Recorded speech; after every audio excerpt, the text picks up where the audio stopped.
We are here with the Overhand September update, guys. I'm not gonna lie to you, Overhand has been looking great these past 6 months or so, putting out these updates. They just did one for Muay Thai a few days ago. This boxing one came out last night, so we're gonna go ahead and take a look at it. But before we get into that, I just want to give a huge thank you to the community for helping the dojo reach 300 subscribers. At this rate, we might even hit 1K before the end of the year. Who knows? Who knows? If you are new here and you haven't subbed yet, you already know what to do, and links to everything else in the pinned comment. So at this point, I've already accepted that regardless of my opinion or what I'm covering, I'm going to be reading comments of people who didn't watch the video or who can't comprehend the English language. So from here on out, I'm not going to be telling people who might be seeing my videos for the first time what to expect. So basically the dynamic taking place here in the combat sports community is that the simulation guys want a game that is simulation, sort of like what ESBC was promising a couple years ago. Now that they've obviously deviated away from that, Overhand, which I've heard is two guys making a game in their spare time. They're showing up and making a name for themselves in the sim community. Now there's two things that are important to remember. One,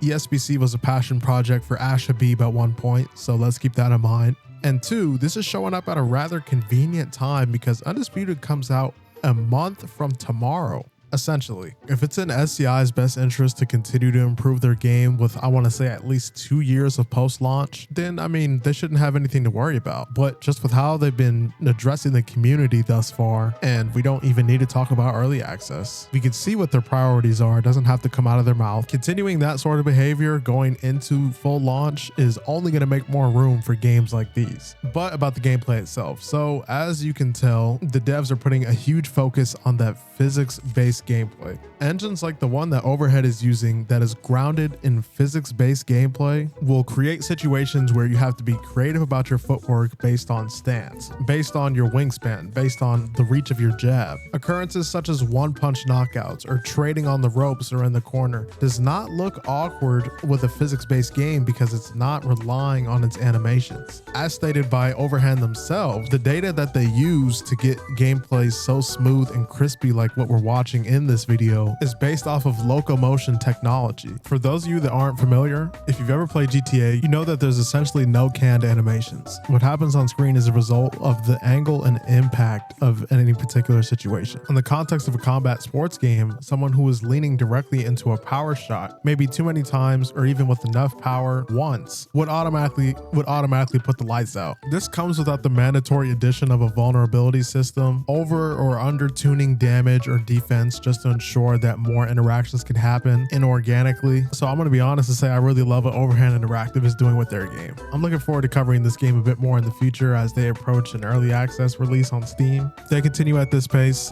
I can 100% guarantee they'll have a loyal fan base of sim players putting in that day one pre-order. If you enjoyed this video, you agree, disagree, whatever, make sure you leave a like and check out the original video in the description below.